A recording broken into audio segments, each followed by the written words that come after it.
World's biggest astrology community in Tamil.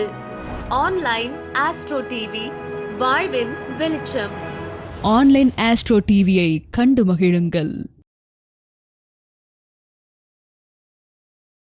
அடுத்ததாக மிகச் சிறப்பான ஒரு சொற்பொழிவு. எப்போதுமே நம்மளுடைய பிஆர்ஓ நியூமராலஜி பற்றி, வாஸ்து பற்றி, உலக நிகழ்வுகளை பற்றி மிகச் சிறப்பான முறையில் எடுத்துரைப்பார். இந்த முறை கொஞ்சம் டெக்னிக்கலாக ஜோதிட சூட்சமங்களை பற்றி நமக்கு அழகான கருத்துக்களை கொடுக்க போகிறார் நம்மளுடைய அருண்ராம் ஐயா அவர்கள். சேலம் சகாதேவ் எண்கணித ஜோதிட ஆராய்ச்சி மையத்தின் நிறுவனர், ராஜநிலை ஜோதிடர் திரு அருண்ராம் ஐயா அவர்கள் ஜோதிட சூட்சமங்கள் என்ற தலைப்பில் சொற்பொழிவாற்ற வருமாறு அன்புடன் அழைக்கின்றேன். வணக்கம். கிரகங்கள் இயக்குகின்றன, மனிதன் இயங்குகிறான். வெற்றியாளர்கள் வெற்றி தரும் எண்களுடன் பயணிக்கின்றனர். கட்டம் தன் கடமையை செய்யும், கட்டிடமும் தன் கடமையை செய்யும் என கூறிக்கொண்டு ஜோதிட பிரபஞ்ச குழுவின் 47வது மாதாந்த கருத்தரங்கிற்கு வருகை புரிந்துள்ள அனைவரையும் வருக என வரவேற்கிறேன். இந்த கூட்டத்தின் தலைவர் திரு வல்லரசு தினேஷ் ராஜையா அவர்களுக்கும், துணைத் தலைவர் திரு BK திருப்பதி ராஜா அவர்களுக்கும், பொருளாளர் அண்ணன் கரு முருகானந்தம் அவர்களுக்கும், செயலாளர் எங்கள் ஆன்லைன் அஸ்ட்ரோ டிவி நிறுவனர் திரு முத்துப்பாண்டி அவர்களுக்கும், துணை செயலாளர் திருமதி தனபாகியம் மேடம் அவர்களுக்கும், ஒருங்கிணைப்பாளர் திரு நந்தகுமார் அவர்களுக்கும் எனது பணிவான வணக்கங்களை தெரிவித்து கொண்டு, இந்த மாத தலைப்பு அப்படின்னு பார்த்திங்கன்னா ஜோதிடத்தின் சூட்சமங்கள் அப்படின்னு. ரொம்ப பெரிய சூட்சமெல்லாம் சொல்கிறதில்ல, சும்மா சாதாரணமாக ஜென்ரலாக தான் நம்ம இது சொல்லணும். அதாவது கிட்டத்தட்ட ஒரு 20 தலைப்புகளுக்கு மேலே பேசியிருக்கோம். ஆனால் எல்லா தலைப்பையும் எடுத்து போட்டு பார்த்தா எதுலேயுமே ஜோதிடத்தை பற்றி பேசவே இல்லை. எல்லாம் நம்பரு, வாஸ்து, மலர் மருந்து அப்படின்னு. அப்போது பார்க்குறவங்களுக்கு என்னென்னா இவருக்கு ஜோசியம் தெரியுமான்னு ஒரு டவுட்டு வருது. அதனால தான் சரி இந்த இதுக்கு ஜோசியம்னு இருக்கட்டும், ஒரு சூட்சமம்னு அதுக்குள்ள ஒரு இதை கொடுத்துடலாம் அப்படின்னு. எல்லாம் எழுதிக்கோங்க, பாப்பா முக்கியமாக. ஓகே. ஜோதிடம் ஒரு அறிமுகம் அப்படின்னா, ஜோதிடம் வந்து என்னென்னா என்னை பொறுத்த வரைக்கும் astrology is a divine occult science with maths அப்படின்னு சொல்லலாம். அதாவது ஜோதிடம் ஒரு மெயினான அறிவியல் கணிதம். அதாவது நம்ம இது சொல்கிற மாதிரி ஜோதிடத்தை நான் வந்து எப்பயுமே ஒரு astrology is a divine science, stock market is a divine மேக்ஸ்ன்னு சொல்லுவோம். இப்போ இந்த இடத்துல நம்ம என்ன பண்ணுறோம்னா, astrology is a divine occult science. அதாவது ஒரு மெயினான அறிவியல். இதில் கணிதமும் இருக்குது. கணிதம் இருக்கா இல்லையா? இப்போ இருக்கிறவங்களுக்கு ஜோதிடத்தில் கணிதம் இருக்கா இல்லையான்னு தெரிகிறது ரொம்ப கஷ்டம். ஏன்னா சாஃப்ட்வேரில் டேட் ஆஃப் பர்த்தை போட்டதும் அது எங்கேருந்து லக்னத்தை கொண்டு வரதுன்னு தெரியாது. ஆனால் பழைய இதிலெல்லாம் பார்த்திங்கன்னா, இப்போ நாங்களாம் வரும்போது அந்த சூரிய உதயாதி நாளிகையை காலையில் சூரிய உதயத்திலேருந்து கொண்டு வரதுக்குள்ளே படாத பாடுபட்டுருவோம். அதனால் ஜோதிடம் அப்படிங்கிறது முழுக்க கணிதம். அதில் ஒரு மெயினான அறிவியலும் இருக்கிறது. கரெக்டாக? அது ரொம்ப முக்கியம். அப்புறம் ஜோதிடத்தை 2 விதமாக பிரிக்கிறோம். ஒன்று குறி சொல்கிறது, இன்னொன்று கணக்கு போட்டு ஜோசியம் சொல்கிறது. இப்போ முத்துப்பாண்டி ஐயா கிட்ட காலையில் உட்காந்து பேசிகிட்டு இருக்கும்போது கேட்டேன், உங்களுக்கு எப்படிங்க ஜோசியம் தெரியும் அப்படின்னு சொல்லி. முத்துப்பாண்டி ஐயா சொன்னார், நான் கண்ணை மூடிட்டு அப்படியே மேலேருந்து சொல்லுவாங்க, நான் பாட்டுக்கு அப்படியே சொல்லுவாங்க, அது நடந்துருங்க அப்படின்னு சொன்னார். அந்த மாதிரி மெயினான ஜோதிடம் சொன்னோம் இல்லையா, மேலேருந்து அப்படியே வரும், அதை அப்படியே சொன்னோம்னா உடனே அது பழிக்கும். இன்னொன்று கணிதம், உட்காந்து பிறந்த தேதி, பிறந்த நேரம், பிறந்த ஊர் போட்டு, லக்னத்தை போட்டு, ராசியை போட்டு வர்றது தான் இன்னொரு விதமான இது. அப்போ 2 விதமாக ஜோதிடத்தை எடுத்துக்கிறோம். இப்போது நாம் குறி சொல்கிற ஜோசியரா இல்லை கணக்கு போடுற ஜோசியரா? கணக்கறியா ஜோதிடனா இருக்கவே கூடாது, கணக்கு தெரியாத ஜோதிடராக இருக்கக்கூடாதுன்னு சொல்லுவாங்க. அதனாலே கணக்கெல்லாம் கற்றுக்கணும். அதாவது ஒரு லக்னம் அப்படிங்கிறது அந்த 30 டிகிரிக்குள்ளார உட்காருது. சூரிய உதயத்தில், அதாவது சூரியன் 6:10 உதயம் ஆகிறாரு அப்படின்னா லக்னத்தை பார்க்கும்போது இந்த குழந்தை, இந்த ஜாதகர் எத்தனை மணிக்கு பிறந்திருப்பாருன்னு சொல்ல தெரியணும். அதெல்லாம் ஜோதிடத்தை மிக மிக ஆர்வமாக தெளிவாக புரிஞ்சு படித்தா தெரியும். லக்னத்தை பார்த்தே டைமை சொல்லிடலாம். இது மாதிரி ஒரு இது சார், நம்மக்கிட்ட வர கிளைண்ட்டுக்கு நீங்கள் கணக்கு போட்டு ஜோசியம் சொல்கிறீங்களோ இல்லை மேலே டவர்லேருந்து ஜோசியம் சொல்கிறீங்களோ எங்களுக்கு தெரியாது. எங்களுக்கு தேவை எங்கள் பிரச்சனை தீரணும், நீங்கள் சொல்கிறது நடக்கணும், அதுதானே. வேறு ஏதாவது என்னவோ பண்ணு, எனக்கு எப்போ பிரச்சனை தீரும் அதை மட்டும் சொல்லு. நீ கணக்கு போடு. இப்போது ஒரு சில இதெல்லாம் பார்த்தீங்கன்னா கேபி சிஸ்டம்னு ஒன்று இருந்தது. அவங்கக்கிட்ட கொண்டு போய் ஜாதகத்தை கொடுத்தோன்னு வச்சுக்கோங்க, அவங்க உட்கார சொல்லிட்டு கிட்டத்தட்ட ஒரு அரை மணி நேரம் கணக்கு போட்டுக்கிட்டே இருப்பாங்க ஃபஸ்ட்டு. அதுக்கப்புறமா கம்ப்யூட்டர் வந்துச்சு, அப்புறம் ஒரு தட்டினாங்க, அதுக்குள்ளார சப்புன்னு ஒரு பெரிய சீட்டு கொடுத்துரும். அதையே அவங்க கிட்டத்தட்ட ஒரு 1/4 மணி நேரம் புரட்டி பார்த்தா தான் ஒரு கேள்விக்கு அவங்களால பதில் வரும். பட் அது அக்யூரேட்டாக வரும் அப்படின்றதுக்காக அப்படியே உட்காந்துருக்கணும். ஆனால் நம்மகிட்ட வரவங்கலாம் அந்த அக்யூரேட்டு அதெல்லாம் இல்லை, வேகம்தான், உடனே வேணும் இல்லையா. அதனால் இப்போ இந்த ஜோதிடத்தை பொறுத்த வரைக்கும், லாஸ்ட் வீக் ஒரு கிளைண்ட் வந்தாங்க, அவங்கள்ட்ட பேசும்போது கூட, சார் ஜோதிடம்லாம் உண்மையா என்ன ஏது அப்படின்னு, எப்படி சார் பலன் சொல்கிறீங்க? நீங்கள் அதெல்லாம் ஒன்றுமே பலனெலாம் சொல்ல வேணாங்க. சமயபுரம் மாரியம்மன் படம் இப்போ நல்லா எல்லா ஜோதிடரும் போய் பாருங்கள். கிராமத்து சைடில், நகரத்துலேயே கூட ஒரு சில நார்மலாக ஒரு 200-300 இருந்து ஜாதகம் வாங்குறவங்க, ரோடு சைடில் இருந்து குறி சொல்கிறவங்க பாருங்கள், 2 படம் இருக்கும்.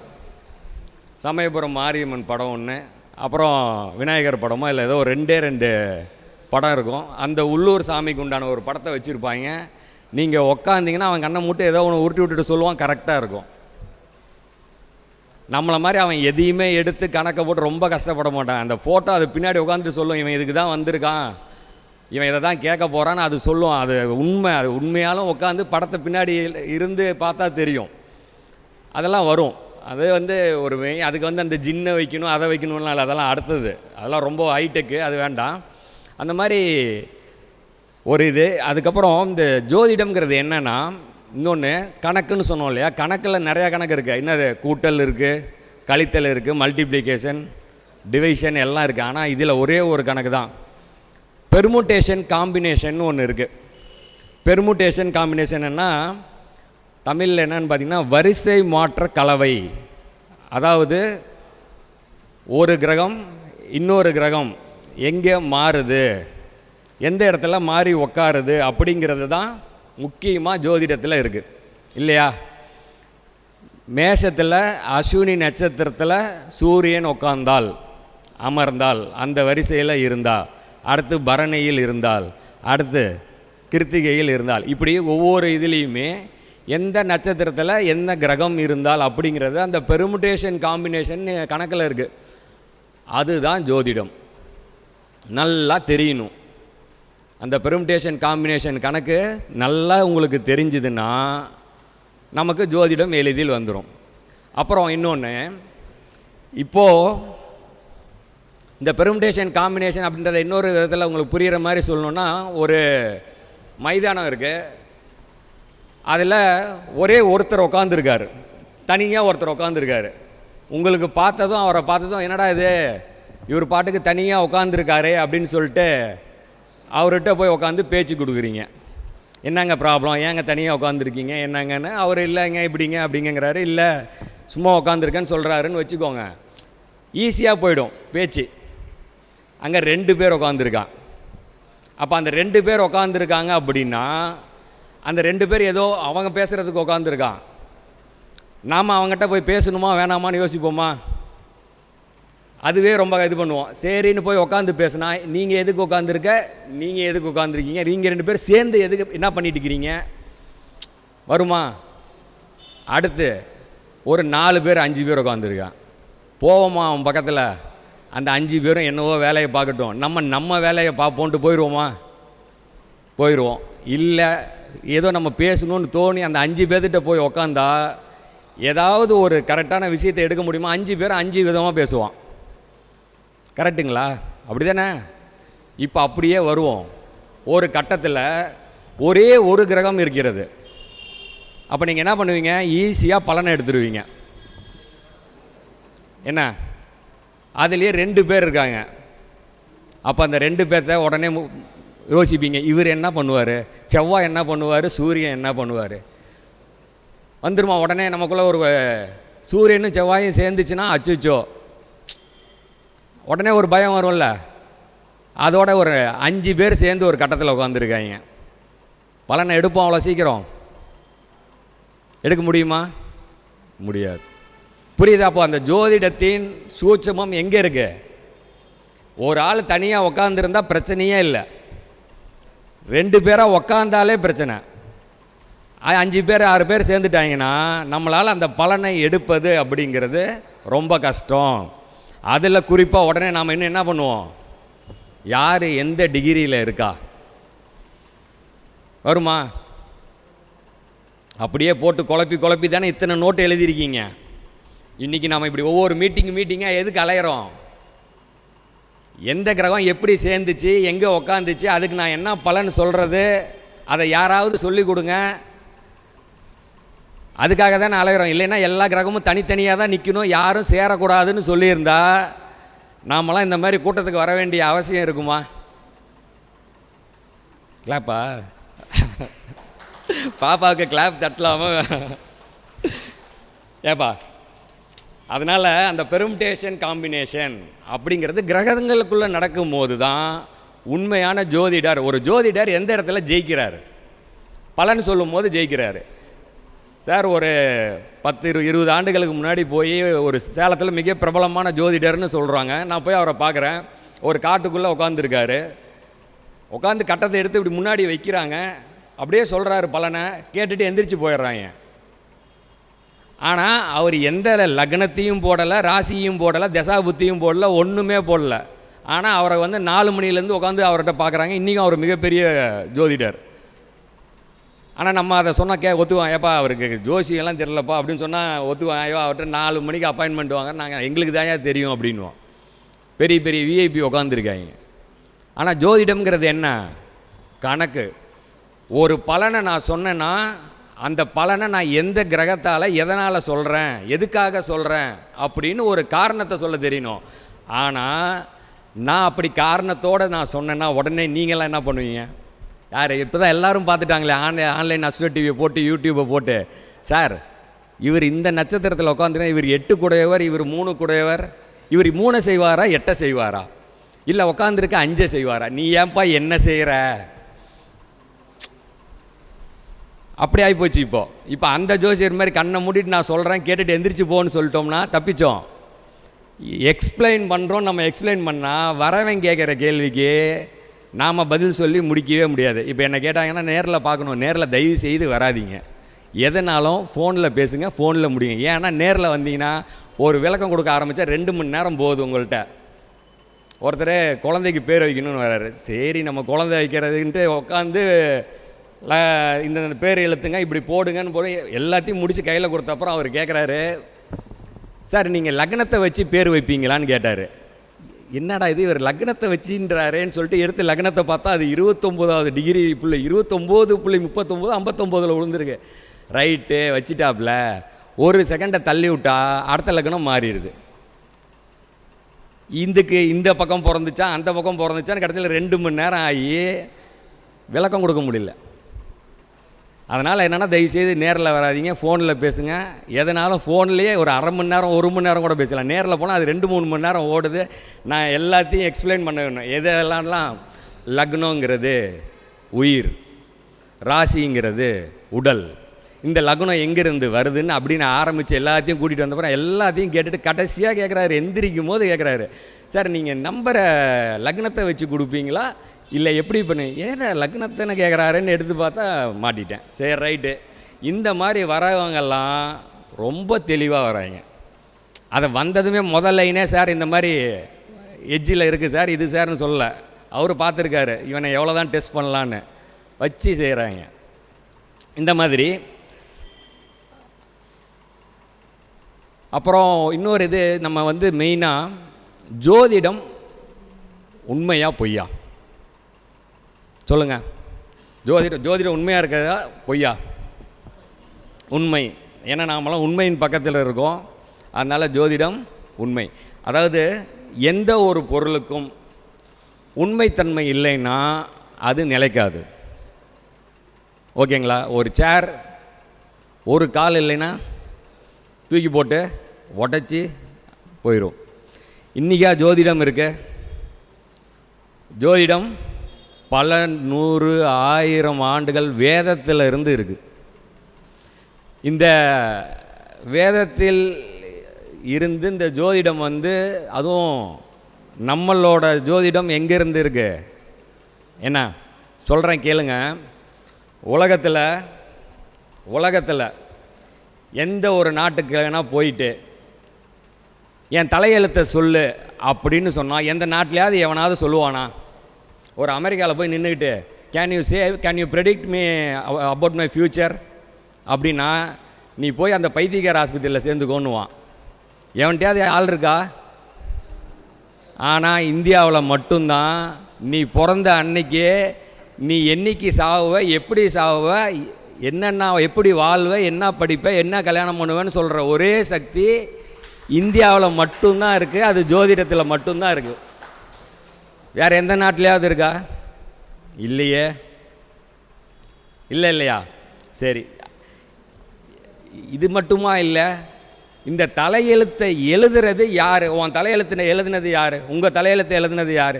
என் தலையெழுத்து எழுதுனது யாருன்னு ஒரு வெள்ளைக்காரன்ட்ட கேட்டாலோ ஒரு அரபு நாட்டுக்காரனை கேட்டால் யாராவது எதாவது சொல்லுவானா? சொல்ல மாட்டான். நமக்கு தான் நம்ம கதையை எழுதினவன் பேர் தெரியும். யார்?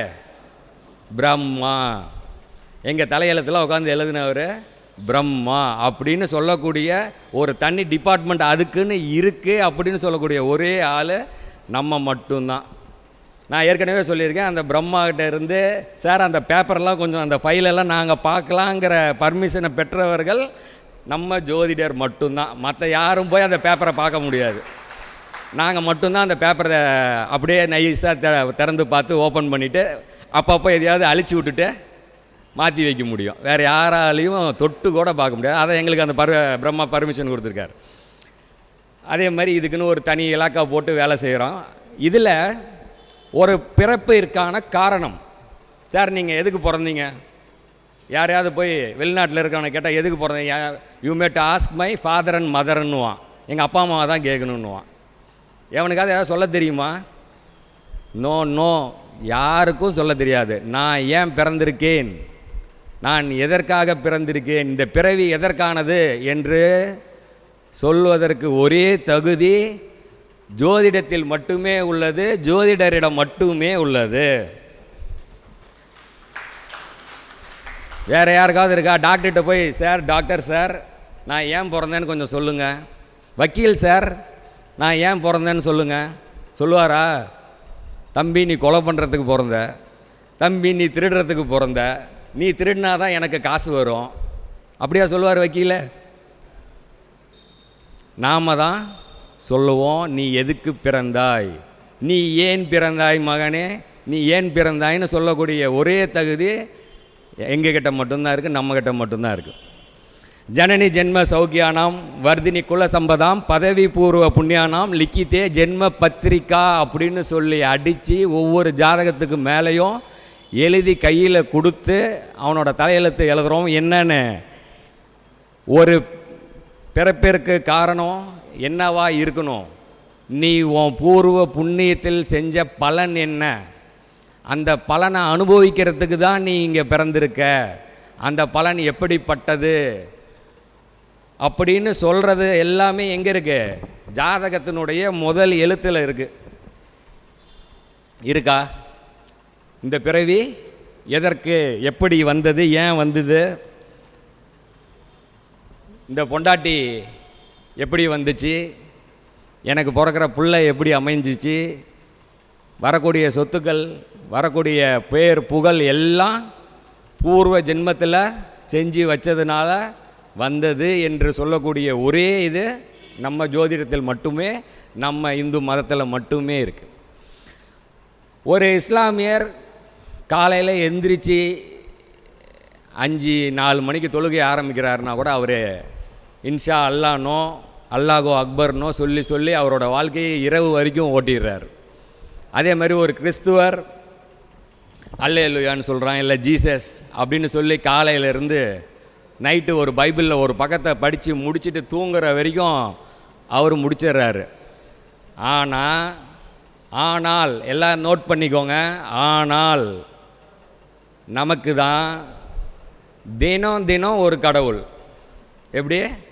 தினம் தினம் ஒரு கடவுள்.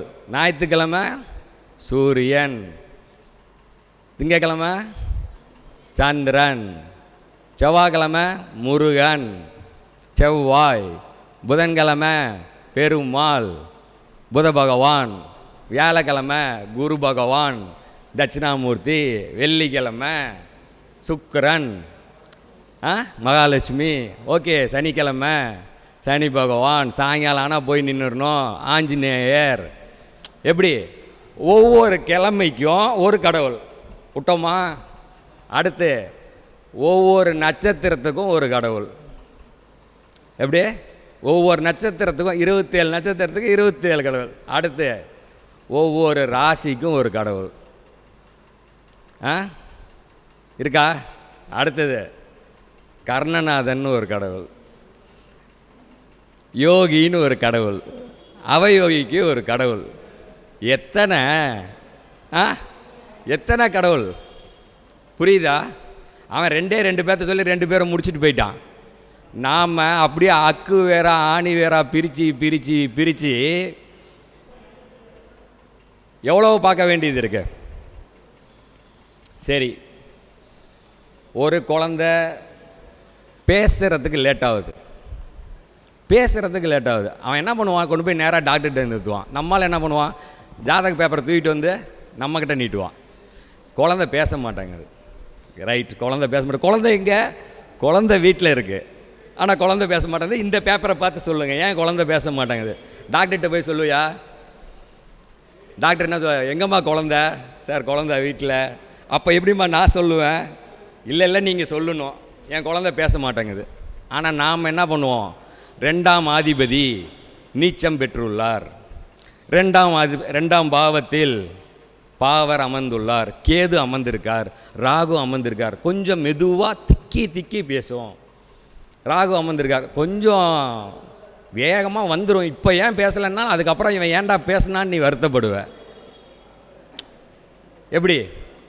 அடுத்து படிக்கலை, குழந்தை படிக்க மாட்டேங்கிறான். வாத்தியார்கிட்ட இல்லை பிரின்சிபால்கிட்ட கொண்டு போய் சார் என் பையன் படிக்க மாட்டேங்கிறான்னு நிறுத்தணும். நம்மக்கிட்ட பையனை கூட்டிகிட்டு வருவாங்களா? பேப்பரை எடுத்துகிட்டு வருவாங்க. பேப்பரை எடுத்துகிட்டு வந்து சார் பையன் எங்கேங்க? பையெல்லாம் வரவே மாட்டான் சார், அவனுக்கெல்லாம் ஜோசியத்து மேலே நம்பிக்கையே இல்லை சார். அப்புறம் நீங்கள் எங்களுக்கு இருக்குது, அவனுக்கு இல்லை. அப்புறம் இதை பார்த்து சொல்லுங்கள், அவனுக்கு வந்துடும். என்னது? படிப்பு எப்போ வரும்? எப்படி வரும் சொல்லுங்கள்? கோயிலுக்கு போகணும், கோயிலுக்கு அவன் போக மாட்டான், நான் தான் போவேன். பரீட்சை எழுதுறதுக்கு ஆனால் அவன் தான் போவான். நடக்குதா இல்லையா? அப்போது 4ஆம் பாவாதிபதியை பார், 4ஆம் பாவத்தில் உள்ளவரை பார், புத பகவானை பார். என்ன செய்கிறது? படிப்புக்கு. ரைட்டா? அடுத்து அப்படியே வந்தோம்னா ₹1,00,000. நான் இங்கே வரும்போது பார்த்தா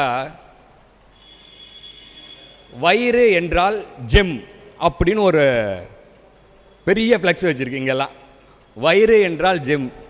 எனக்கு திடீர்னு வயிறு என்றால் ஜெம்மா, வயிறுனா ஜெம்முனா என்ன அப்படின்னு பார்த்தா கீழே பார்த்தா ஜெம் மருத்துவமனையா. ஆமாம், இருதயம் என்றால் லோட்டஸ்ன்னு சொல்லாமல். இது பாருங்கள் எப்படின்னு. உள்ளே போனால் லட்சக்கணக்கில் மிஷினை வாங்கி போட்டு உள்ள பேப்பரை அனுப்பி இதை என்னது ட்ரீட்மெண்ட்டுக்கு இது ஆகும் அது ஆகும்னு சொல்லுவாங்க. நம்மக்கிட்ட வருவான், சார் உடம்பு சரியில்லை, என்ன பண்ணுதுன்னே தெரில. என்ன பண்ணுதுன்னு சொல்லுப்பா. அதான் சார் என்ன பண்ணுதுன்னு தெரியல, அதனால் அதுவும் இந்த சனி பயிற்சி ஆனதுலேருந்து தான் சார் ஏதோ பண்ணுது. எப்படி சனி பயிற்சி ஆனதுலேருந்து தான் ஏதோ பண்ணுது. அதுக்கு முன்னாடிலாம் நல்லா இருந்துச்சு. அது ஆன 2-3 நாளாக தான் இப்படி இருக்குது. என்னமா இருக்குது அதுதான் தெரியல. சரி நம்ம பேப்பர் எடுத்து பார்க்கணும். இந்த 6ஆம் பாவாதிபதி போய் அங்கே உட்காந்துருக்காரு, அதனால் உட்கார இடத்துல ஏதாவது பிரச்சனையோ அப்படின்னு. ஆமாம் சார், உட்கார இடத்துல தான் பிரச்சனை. ஓ, இதை போய் டாக்டர்கிட்ட போய் சொன்னால் கேட்பேன். ஆனால் நம்ம 6ஆம் பாவாதிபதி எங்கே உட்காந்துருக்கார், அதை வச்சுக்கிட்டு நாம் சொல்லிடணும் அவருக்கு என்னென்னலாம் நோய் வந்தது வரும், அது எப்போ காலியாகும், அதுக்கு மருந்தை திங்கணுமா திங்க வேண்டாமா. அதெல்லாம் இன்னொருத்தர் நல்லா ரொம்ப இம்பார்ட்டண்ட்டான கேள்வி கேட்பாங்க. எப்படின்னா, சார் டாக்டர் ஆப்ரேஷன் பண்ணணும்னு சொல்லிட்டார், ஆனால் நீங்கள் ஜாதகத்தை பார்த்து எனக்கு இப்போ ஆப்ரேஷன் பண்ணுற டைம் இருக்கா இல்லையா அதை சொல்லுங்கள். இருக்கா இல்லையா கேட்குறாங்களா இல்லையா? இந்த ஜோதிடத்தின் சூட்சமம் எங்கே இருக்குது சார்? ஒரு டாக்டர் ஆப்ரேஷன் பண்ணணும்னு சொன்னால் கூட அவனை நம்பாமல், அவங்ககிட்ட போகாமல், அவங்ககிட்ட அறுக்கிறதுக்கு பர்மிஷன் கொடுக்காமல் ஒரு ஜோசியர் சொன்னாதான் அறுக்கணும் அப்படிங்கிற இடத்துல தான் அந்த ஜோதிடத்தின் சூட்சமே உள்ளது. கேட்குறாங்கல்ல, லண்டன்லேருந்து இல்லை துபாயிலேருந்து எங்கெங்கே ஒவ்வொரு ஜோதிடருக்கும் ஒவ்வொரு ஊர்லேருந்து ஃபோன் அடித்து டைம் குறித்து கொடுங்க, ஹார்ட் ஆப்ரேஷன் பண்ணணும், என்ன டேட்டுன்னு கொடுங்க, டாக்டர் இந்த அவைலபிலிட்டி. இப்போ நானே துபாய்க்கெலாம் குறித்து கொடுத்துருக்கேன். எந்த டைம் அவைலபிலிட்டி டாக்டர் இருப்பாங்க இந்த 30 நாளில், இந்த 15 நாளில் ஷெட்யூலை போட்டு கொடுக்க சொல்கிறாங்க. பண்ணுறோம் இல்லையா? அப்போ இந்த ஜோதிடம் அனைத்து விஷயங்களிலும்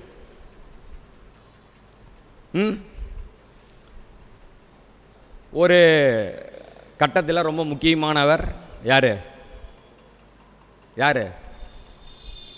லக்னாதிபதி. சொல்லிடுச்சு பாப்பா, கைத்தட்டிடலாம். லக்னாதிபதி தான் ஒரு கட்டத்தில் ரொம்ப முக்கியம். சரி சார், லக்னாதிபதி நல்லா வலுவா, அந்த வலுவானா எப்படி வேணால் எடுத்துக்கலாம். வலுவாக இருந்தால் சிறப்பான பலன்களை செய்வார். எந்த ஒரு விஷயத்தையும் தாங்கக்கூடிய சக்தி இருக்கிறது. லக்னம் சந்திரனுக்கு வச்சுப்பார், சூரியனுக்கு வச்சுப்பார், லக்னத்துக்கு வச்சுப்பார். விதி மதி கதி எத்தனை 1-2 இருக்குது. இதில் 1-2 சூட்சமமாக சொல்ல முடியும், ஆனால் இருக்குது. இப்போது என்னோடய கட்டத்திலேயே எனக்கு ஒரு நிகழ்வு. லக்னம் என்னோடது மீன லக்னம், 8 செவ்வாய் இருப்பார், கடகராசி, சுக்கிரனும் எனக்கு அங்கே. லக்னத்துக்கு 8 சுக்கிரன், ராசிக்கு 6 சுக்கிரன், சுக்கிரனுக்கு செவ்வாய், சுக்கிரனுக்கும் 4 தான் செவ்வாய், சந்திரனுக்கும் 4 செவ்வாய். அதாவது என்னென்னா லக்னம் சுக்கிரன் சந்திரன் எல்லாத்துக்குமே செவ்வாய் தோஷம் வரும். இப்போ அந்த ஆப்போசிட்டில் இருக்கவங்களுக்கு அந்த மாதிரிலாம் இல்லை அப்படின்னும் போது சில பிரச்சனைகள் வரும். அதனால் அதை கண்டிப்பாக அதை பார்க்கணுமா அப்படின்னா பார்க்குறது நம்மளுடைய தேவை இருந்தால் நிச்சயம் அதை பார்க்கணும். அதெல்லாம் ரொம்ப அவசியமான விஷயம். இன்றைக்கி இங்கே உட்காந்துருக்க ஜோதிடர் அனைவரும், இதை ஆன்லைன் அஸ்ட்ரோ டிவியில் பார்க்கக்கூடிய ஜோதிடர்களும் சரி, எல்லாரும் சரி, ஒரு நாள் ஏதோ ஒரு ஜோசியர்கிட்ட ஒரு பலனை கேட்க போய் அந்த பலன் நடந்ததாலோ அந்த பலன் நடக்காததாலோ தவறி விழுந்தவர்கள் தான் ஜோதிடர்களாக இங்கே இருக்கீங்க. அப்படி தவறி விழுந்துட்டோம் அப்படின்னா எந்திரிச்சோம் போனோன்னு இல்லாமல் அந்த தவறி விழுந்த கிணத்துக்குள்ளாரியே நாங்கள் அது இருந்து நீச்சல் அடித்து அதை என்னன்னு கண்டுபிடிச்சே தீருவோன்னு வெறியோடு இருக்கக்கூடிய ஆட்கள் தான் இங்கெல்லாம். நம்ம அதில் ஏதாவது ஒரு டவுட்டா? இல்லவே இல்லை. ஆனால் நான் போன ஜோசியர் சொன்னது நடந்தது, அதனால் நான் ஜோசியம் கற்றுக்கிட்டேன். ஆஹா, இதில் இவ்வளோ சொல்ல முடியுமா? அவர் நீங்கள் சாப்பாடு குழம்பு ரசம் தயிர் இதெல்லாம் போட்டு சாப்பிட பிடிக்காது, லெமன் சாதம்னா பிடிக்கும், தயிர் சாதம்னா பிடிக்கும். ஓ, அது எனக்கு அப்போ உண்மையாலுமே அதெல்லாம் அவ்வளோ டஃப்பாக இருக்கும். ஓ, இதெல்லாம் இப்படி கூட சொல்லலாமா அப்படின்னு உண்மையாலுமே அந்தளவுக்கு எக்ஸ்பீரியன்ஸாக இருந்தது. உண்மையாலுமே அதெல்லாம் ஒரு பெரிய விஷயந்தான். இப்போ இருக்க நம்மால் உக்காந்துட்டு நான் என்ன காலையில் சாப்பிட்டேன்னு சொல்ல. ஏன்னா இப்போ ஜோசியம் அந்தளவுக்கு டெக்னாலஜி வளர்ந்துருச்சு. ஏன்னா நம்ம இதில் போட்டு இதை சொல்லலாம், அதை சொல்லலாம், அப்படி சொல்லலாம், இப்படி சொல்லலாம். அப்படின்னதும் ஃபோனை போட்டு, சார் நான் இப்போ என்ன சாப்பிட்டுட்ருக்கேன்னு சொல்லுங்கள். ஏன் அதான் நீங்கள் எல்லாமே சொல்ல முடியுங்கிறீங்களே. சொல்ல முடியும், ஆனால் நம்மளால் முடியாது. நமக்கு வேறு வேலை இருக்குது. நாம் நம்பர் வேலைகளையே பூந்து விளையாடிட்டு இருக்கோம். இந்த வேலையெல்லாம் சரி அப்படி போட்டாலும் நீ எவ்வளோப்பா போட்டுருவேணும், சும்மா உங்களை டெஸ்டிங்க்கு தான் சார். எப்படி? அதனால் இந்த நம்மளாம் வந்து ஜோதிடத்தை வளர்த்தணும். ஜோதிடம் சார் நம்மலாம் வந்து நல்லா தெரியும். இப்போ வேலு சிவா சார் இந்த ஜோதிடம் எங்கேருந்து வந்துச்சுன்னு சொன்னால் உடனே சிவன்கிட்ட போய் உக்காந்து நந்தி காதில் கேட்டு அதை வெளியில் சொல்ல, அதை அகத்தியர்கிட்டருந்து வந்ததுன்னு அப்படி கதை சொல்லிடுவாங்க. நம்ம எங்கேருந்து வந்ததுன்னு நம்ம அங்கேருந்து போக வேண்டாம். பட் எங்கேருந்து வந்ததோ அங்கிருந்து சரியான முறையில் வந்தது. 12 கட்டங்களும் பல ஆயிரம் ஆண்டுகளாக திரும்ப திரும்ப திரும்ப உயிருடன் இருப்பதற்கு நடப்பதற்கு காரணம் நாம் எல்லாரும் அந்த கட்டத்தை போட்டு போட்டு பலனை சொல்லி சொல்லி அந்த ஜோதிடத்தை நாம் காப்பாற்றி கொண்டு இருக்கிறோம். ஆன்லைன் அஸ்ட்ரோ டிவி காப்பாற்றி கொண்டு இருக்கிறது. ஜோதிட பிரபஞ்ச குழு காப்பாற்றி கொண்டு இருக்கிறது. ஜோதிட உலகம் காப்பாற்றி கொண்டு இருக்கிறது. ஏதோ ஒரு விதத்தில் இந்த ஜோதிடத்தின் சூட்சுமங்களை தேடி தேடி தேடி தேடி பார்த்ததுனால கடலின் ஆழம் தெரியாதது போல் இந்த ஜோதிடத்தின் ஆழம் தெரியாததால் இதை எல்லாரும் நோண்டி நோண்டி பார்த்துட்டே இருக்கோம். விட கிடைச்சதா இல்லவே இல்லை. இதை என்னது கடைசிய ஆழத்தை பார்த்தவன் யாருமே கிடையவே கிடையாது. உங்களுடைய தலை எழுத்தை பார்க்கின்ற சக்தி ஒரு ஜோதிடரிடம் இருந்தாலும் அதை மாற்றுகின்ற சக்தி பிரம்மனிடம் கூட கிடையாது. பிரம்மன் எழுதிட்டாருன்னா எழுதுனது தான் அதை எரேஸ் பண்ணி விட்டுட்டு திரும்ப மாற்றி விடுற வேலையெல்லாம் அவங்களாம் பார்க்குறதே கிடையவே கிடையாது. Return is return. ஓகேவா? இப்போ ஜோதிடம் எப்படி இருக்கு? இப்போ ஜோதிடம் வேதத்திலிருந்து வந்தது. வேதத்தில் இருந்துன்னு சொல்கிறோம். வேதத்தில் இருக்கும் பொழுது நியூமராலஜி பக்கத்தில் இருந்துச்சா? வாஸ்து பக்கத்தில் இருந்துச்சா? மலர் மருந்து பக்கத்தில் இருந்துச்சா? இப்போது ஜோசியத்தோட ஜாதகத்தோட நியூமராலஜியும் இணைச்சிருச்சு. ஜாதகத்தோட வாஸ்துவையும் இணைச்சிட்டாங்க. ஜாதகத்தோட மலர் மருந்தையும் இணைஞ்சி. இப்போது எங்கள் மலர் மருந்து கொடுத்தவர்கிட்ட இருக்கவர்கிட்ட பேசும்போது அந்த மலர் மருந்தை கண்டுபிடிச்ச எட்வர்ட் பேட்சுக்கு 12 ராசி சத்தியமாக தெரிய வாய்ப்பே இல்லை. மலர் மருந்தை கண்டுபிடிச்சவர் எட்வர்ட் பேட்சு. அந்த எட்வர்ட் பேட்சுக்கு தெரியுமா? கண்டிப்பாக தெரியாது. 12 ராசி. அவர் எதுக்கு கண்டுபிடிச்சார்? இந்த பாலா போன உலகத்தில் மக்கள் வந்து மனசுக்கு மருந்து இல்லாமல் எல்லா மருந்து கண்டுபிடிக்கிறவனும் இவங்களை ஏமாத்துறானே. இந்த மனசுக்கு மருந்து, உடலுக்கு மருந்தை கொடுக்குறாங்க, இந்த மனசுக்கு மருந்தை கொடுக்கணும்னு அவங்க கண்டுபிடிச்சி அனுப்பி விட்டா நம்மால் மேசராசிக்கு இந்த மருந்து கை தட்டினா கட்டுதுங்க சார். ஏன்? உண்மையை தானே சொல்கிறேன். உண்மையை தானே சொல்கிறேன். நான் ஒன்றும் பொய் சொல்லிக்கு. எட்வர்ட் பேட்சுக்கு தெரியுமா அவர் எதுக்கு செஞ்சார்? நம்மளோட அறிவை எப்படி பயன்படுத்துகிறோன்னா எதை எதோட சேர்க்கலாம், எதை எதோட கோத்து விடலாம், அதெல்லாம் நம்மளுடைய அறிவு, நம்மளுடைய திறமை. எதை எப்படி வேணால் முடிச்சு போடலாம். முந்தானை முடிச்சு மாதிரி எதுக்கு வேணால் ஜோதிடத்துக்கும் போடுங்க, நியூமராலஜிக்கும் போடுங்க, எல்லாத்தையும் சேர்த்து போடுங்க. ஆனால் வரவனை எப்படியாவது காப்பாற்றிடுங்க. ஆனால் வரவனை காப்பாற்றணுங்கிற எண்ணத்தோடு நாம் செஞ்சாலும் அவன் வரவங்க இவர் காப்பாற்றுவாரான்னு அப்படியே அந்த பக்கம் இன்னொரு ரூமில் அட்மிஷன் போட்டுடுறாங்க.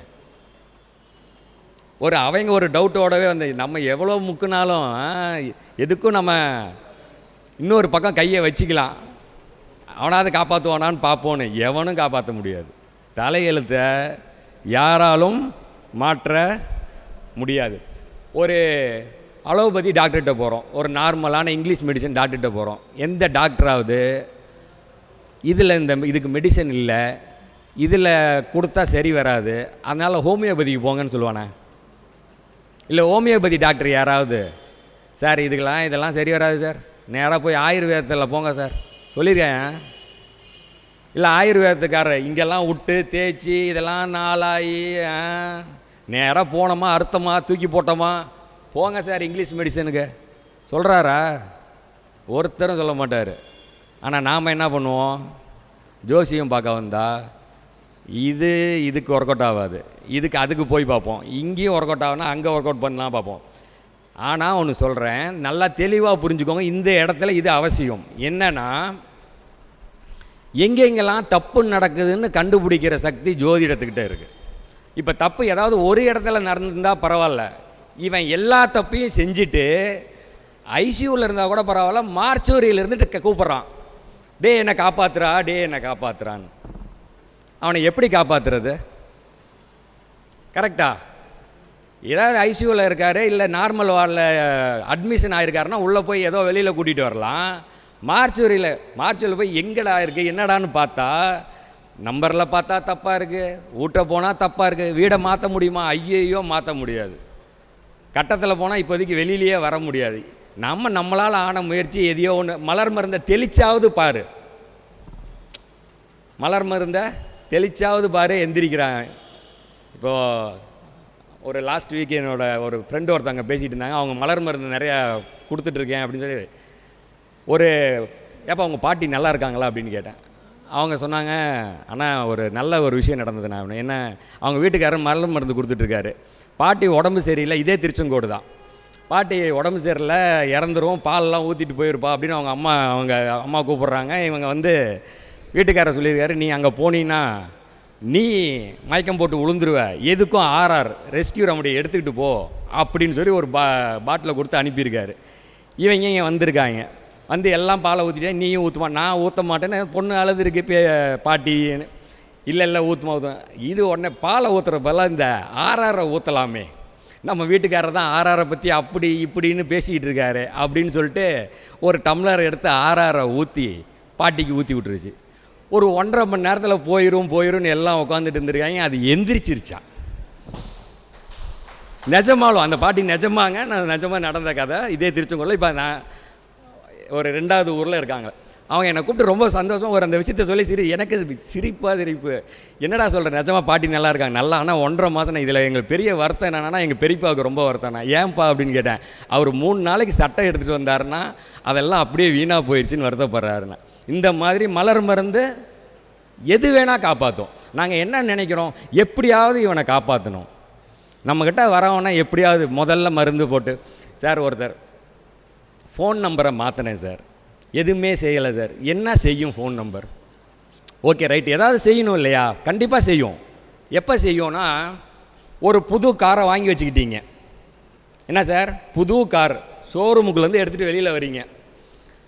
காரை எடுத்துகிட்டு வந்து வச்சுட்டு ஆன் பண்ணி பார்க்குறீங்க, ஆன் ஆகலை. என்னண்ணா புது வண்டி ஏன் ஆன் ஆகலை? பெட்ரோல் போடணும். சரி சார், பெட்ரோலை போட்டேன், ஃபுல்லாக டேங்க் ரொப்பி தான் இருக்கேன், எடுத்து போட்டேன், போகவே மாட்டேங்குது. ஏன்? ஸ்டார்ட் பண்ணணும், கீரை போடணும், கிளச்சை போடணும், ஆக்சிலேட்டரை விடணும், ரைட்டு, அதெல்லாம் ஒரு பக்கம். 4 டயரில் 2 டயரில் காற்று இல்லை. போகுமா வண்டி? வேகமாக போகுமா?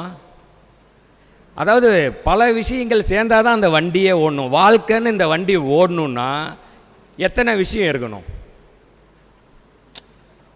அதனால் ஒரு மொபைல் நம்பரால் மட்டுமோ இல்லை ஒரு வண்டி நம்பரால் மட்டுமோ வாழ்க்கையை மாற்றிட முடியாது, ஒரு வீடால் மட்டுமோ. ஆனால் நான் எல்லாம் திரும்ப சொல்கிறது ஒன்று தான்.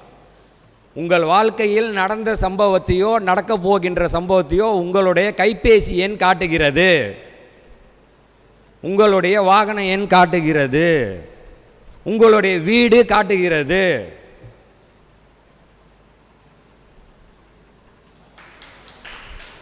காட்டுதா இல்லையா? இன்றைக்குமே நிறையா பேர்த்தோட நம்பரில் 9925 அந்த மாதிரி ஒரு வருது, கல்யாணம் ஆகிடுச்சா ஆகலைன்னு சொல்கிறோம். பார்க்கும்போது அப்படியே இதாக இருக்குது. அந்த நம்பர் பிரிவினை கொடுக்குது. பல நம்பர்கள் பல விஷயங்களை செஞ்சுக்கிட்டு தான் இருக்குது. அதனால் எல்லாத்துலேயும் உண்மை இருக்குது. ஜோதிடத்தில் அனைத்து இடத்திலும் உண்மை இருக்குது. ஆனால் அதை அறிஞ்சு தெரிஞ்சு அதை எடுக்கின்ற சூட்சமம் அனைவரிடமும் இருக்கிறதா?